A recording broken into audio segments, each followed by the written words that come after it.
তো আমরা কোনো টাকা পাচ্ছি না, আমরা হতাশায় ভুগতেছি। যারা ব্যবসায়ীরা আছি এটার বিরুদ্ধে আমরা ব্যবস্থা নিব, এই ব্যাংকের বিরুদ্ধে, এই ক্যান্ডিগঞ্জ শাখা এক্সিম ব্যাংকের বিরুদ্ধে। এখন আমরা তো একটা হতাশার মধ্যে আছি। আমাদের প্রতিষ্ঠান হচ্ছে নিচে রকি স্টিল মেসার্স, তো আমাদের ব্যাংকিংয়ের বড় একটা খাত, আমরা এখানে লেনদেন করতাম। তো এখন ওনাদের একটা সমস্যা হয়েছে, এই কথা বইলে আমাদের টাকা টোকা সমস্ত কিছু আটকে গেছে। তো কিছু কিছু অল্প অল্প করে পাইছি, যেটা না পাওয়ার মতোই। আমাদের লাখ লাখ টাকা, কোটি কোটি টাকা আমরা ব্যবসায়ীর এখানে আমরা রাখছি। আমাদের যে সপ্তাহভিত্তিক 20,000 50,000 করে দেয়, এই টাকা আমরা কত দিনে তুলুন? আমাদের তো ব্যবসা করে আমার একজনের সাথে আরেকজনের লেনদেন থাকে, আমরা পাড়ের থেকে মাল নেই, বাকি থাকে ব্যাংকে আমাদের টাকাগুলো রাখি, টাকাগুলো তুলে আবার তাদের দিতে হয়। তো এখন আজকে প্রায় 7-8 মাস ধরে আমরা পুরো একদম নিঃস্ব অবস্থায়, কারণ আমাদের টাকা সমস্ত এখানে আটকে রয়েছে। প্লাস আমাদের যে আত্মীয় স্বজন যারা আছে এখানে ছোটো ছোটো ডিপিএস করে দিছি, তারা তো আমাদের কথার উপরে ডিপেন্ড করে এখানে ডিপিএসগুলো করছে, কারণ আমাদের এখানে বিজনেসের টাকা রাখতেছি, তাদের তো ক্ষুদ্র ক্ষুদ্র টাকা এখানে তারা আমাদের ভরসা রাখতেই পারে। এটা এক্সিম ব্যাংক রানীগঞ্জ শাখা। তো এখন তারাও মনে করেন একটা হতাশার মধ্যে পড়ে আছে, তোমার উপরে ডিপেন্ড করে আমরা এই টাকাগুলো রাখলাম, এখন সমস্ত টাকা আমাদের আটকে দিছে, এই ডিপিএসগুলো ভেঙে ফেলছে। এককালীন তো টাকা দেওয়ার পারতেছে না, তাই 2,000 5,000 যারা যেভাবে বুঝ দিতেছে এইভাবে তারা নিতেছে। এখনও তাদের টাকা পরিশোধ হইতে না, আমাকে প্রেসারেট করতেছে যে তোমার জন্য দিছি। তখন আমি বললাম যে আমারও তো টাকা আটকে রয়েছে এখানে, এখন এটা কী করার আছে। তারপরে যাই হোক, মোটামুটি 2-4-50,000 করে আমরা কিছু কিছু সময় পাইছি। এখন লাগাতার 2-3 মাস ধরে কোনো টাকাই পাইতেছি না। বলতেছে ব্যাংক একীভূতকরণ হবে, 5টা ব্যাংক একসাথে হয়ে একটা ব্যাংক হবে। তখন আমাদের গভর্নর বলল যে গ্রাহকের কোনো টেনশনের কারণ নাই, আমরা একত্রীভূতকরণ পরে সমস্ত টাকা আমরা আস্তে আস্তে ধাপে ধাপে দেওয়া শুরু করব। তো শুরুতে আমরা যেগুলো ছোটো অ্যামাউন্ট আছে তাদের শেষ করব, তারপরে বড়গুলো দেওয়া শেষ করব। তো একত্রীভূত হওয়ার পরেও তো আমরা কোনো টাকা পাচ্ছি না, আমরা হতাশায় ভুগতেছি। এই যে আমাদের ব্যবসা বাণিজ্য আছে, আমাদের লোন আছে, লোনের ইন্টারেস্ট উঠতেছে, এই টাকাগুলো আমাদের এখানে আটকা থাকলে তো আমাদের কোনো প্রফিট হচ্ছে না। আমরা ওইগুলো টাকাটা তুলতে পারতাম, তাহলে সে আমরা ব্যবসা করতে পারতাম, আমাদের প্রফিট হইতো। এখন তো আমরা মনে করেন একদম হতাশায় পড়ে গেছি। ব্যাংক কর্তৃপক্ষ বলছিল যে আপনাদের টাকা আমাদের হাতে যতটুকু ছিল সময় আমরা আপনাদের কিছু কিছু করে দিতে পারছি, এখন সমস্ত ক্ষমতা তো নিয়ে নিয়েছে বাংলাদেশ ব্যাংক। কারণ বাংলাদেশ ব্যাংক যদি আমাদের না টাকা দেয়, তাহলে আমরা আপনাদের কোথা থেকে দিব? এই জন্য তো এখন আমরা দায়বদ্ধ, সমস্ত চাবিদাসী আমাদের সরকার এবং বাংলাদেশ ব্যাংকের যে গভর্নর তার প্রতি। সেই ইচ্ছা করে আমাদের এইগুলা সমস্ত আমাদের গ্রাহকদের হতাশার মধ্যে ফেলা রাখছে।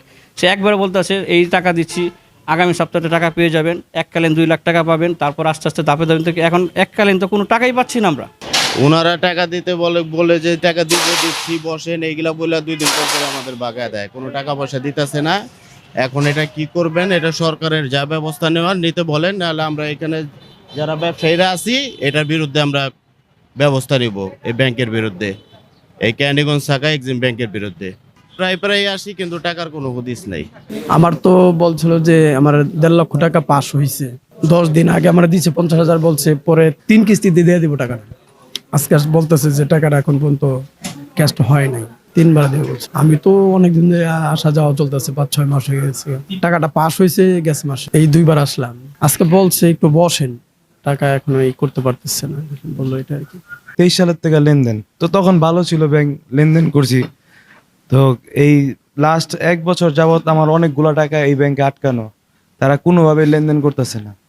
তো তারা আসলেই তাদের তরল সংকট, বিভিন্ন সমস্যা, বাংলাদেশ ব্যাংকে যে দিতেছে। তো এখন ব্যাংক সরকার করছে, কিন্তু আমরা ঠিকভাবে টাকা পাচ্ছি না। ডিপোজিট আছে, সেভিংস অ্যাকাউন্ট আছে, এসটিডি অ্যাকাউন্ট আছে, আমার অনেকগুলো এখানে অ্যাকাউন্ট আছে। প্লাস আমার 10 বছরের জন্য যে সেভিং করা হয় সেই পরিমাণ টাকা করে রাখা আছে। অ্যামাউন্টটা নাই বলি, অ্যামাউন্টটা বড়ই, কিন্তু এখন সবচেয়ে বড় বিষয় হলো মানুষের তো টাকার প্রয়োজন।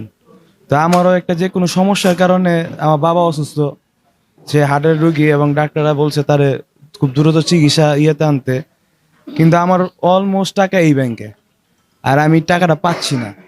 এখন আমার দেখা যায় সব ব্যবসা বাণিজ্যের জন্য টাকা প্রয়োজন হয়, কিন্তু এখন দেখা যায় আমার পাওনাদার আমার টাকার জন্য খোঁজ করতেছে, কিন্তু আমি আমার টাকার জন্য সরকারের পিছে দৌড়াইতেছি, ব্যাংকের পিছে দৌড়াই, ব্যাংকের অফিসারের পিছে দৌড়াইতেছি, কিন্তু আমি আমার টাকা ঠিকভাবে পাচ্ছি না। কিন্তু আমার পাওনাদার আমার পিছে দৌড়াইতেছে, আমার বাবার চিকিৎসার জন্য টাকা দরকার, সেখানে দৌড়াইতেছে। একটা না একটা সমাধান তো আসতে হবে আমাদের। আমি প্রায় 6 মাস যাবত এখানে আসতেছি আর যাইতেছি, যে আমি এই ব্রাঞ্চে টাকা জমা দিছি, আমার এই ব্রাঞ্চে অ্যাকাউন্ট। তারা তো লাস্ট 1 বছর যাবত, লাস্ট ডিসেম্বর থেকে তারা মানে 24 সালের ডিসেম্বর থেকে তারা অনলাইন ভিত্তি সকল প্রকার, আমি যদি এই ব্রাঞ্চে টাকা জমা দিই, আমি এই ব্রাঞ্চে উঠাইতে পারবো, অন্য ব্রাঞ্চ থেকে উঠাতে পারবো না। যেমন আগে আমার লেনদেন ছিল নর্থ সাউথ রোডের সাব ব্রাঞ্চে, তো ওই দেখা যায় এখানে টাকা জমা দিছি, আমি ওইখান থেকে তুলতে পারবো না। তো সব কিছু মিলায় একটা নানান সমস্যার ভিতরে আছে।